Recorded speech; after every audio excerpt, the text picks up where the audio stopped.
Alors d'abord 3 œufs et 2 pots de sucre. C'est le yaourt qui sert de mesure. Donc j'ai mis le yaourt pour l'instant dans un autre bol.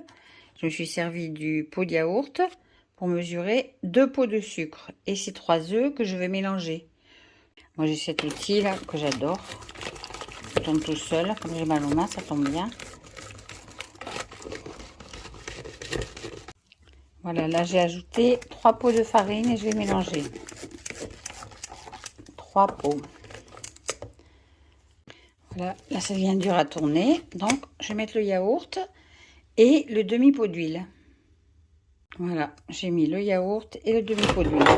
Ah, merde, oh pardon. J'ai renversé un verre d'eau, c'est pas grave. J'ai mis les 2 pommes râpées.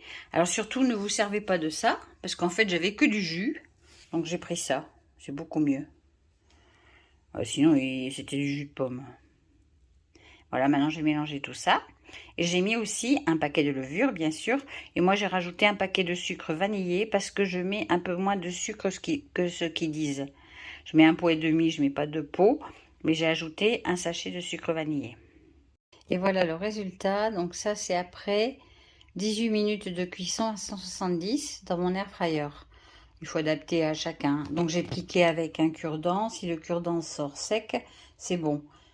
Comme il y a de la pomme râpée, ça, des fois on a l'impression que c'est pas cuit, mais c'est cuit en fait. Ça va en refroidissant, on ne le sentira plus. Néanmoins, ça je l'ai fait, c'est la même pâte, hein, je l'ai faite au crisp. Donc le crisp c'est ça, de Cookéo. Et franchement quoi, je veux dire au niveau présentation, enfin il n'y a pas photo, hein. Il n'y a pas photo. Si je reçois, moi je ne sers pas des trucs comme ça quoi. Ça c'est clair. Même si c'est bon, hein. Mais bon. Et ça, voilà, ça a une autre gueule. Et qui plus est, si j'avais tout fait au four, eh bien, j'aurais pu faire en une seule fois, au maximum, admettons 25 minutes à la place de 20, puisque l'air fryer cuit un peu plus vite. Et ça aurait eu vraiment une belle allure. J'ai déjà fait l'expérience. Donc, moi, l'air fryer pour les pâtisseries, c'est exactement comme le crisp, je m'en servirai pas beaucoup. D'autant plus que le mien est tout petit, que je suis obligée de faire plusieurs fournées. Donc plusieurs fournées de 20 minutes à 170 degrés. Je vois pas tellement le gain d'énergie par rapport à un four et tout d'un coup. Voilà. Parce qu'en plus, vu ce qui restait de pâte, à mon avis, j'aurais eu encore 2 fournées à faire, quoi. Ça aurait fait 60 minutes, 1 heure. Je mets pas 1 heure pour cuire un gâteau au four, hein. Bref. Par contre, cette recette, franchement, c'est une tuerie.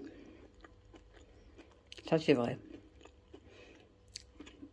J'espère que ce sera aussi bon gâteau. Je peux pas vous donner le goût, hein, mais c'est bon. Voilà. Moi, j'avais mis quelques pépites de chocolat qui me restaient. Trop bon.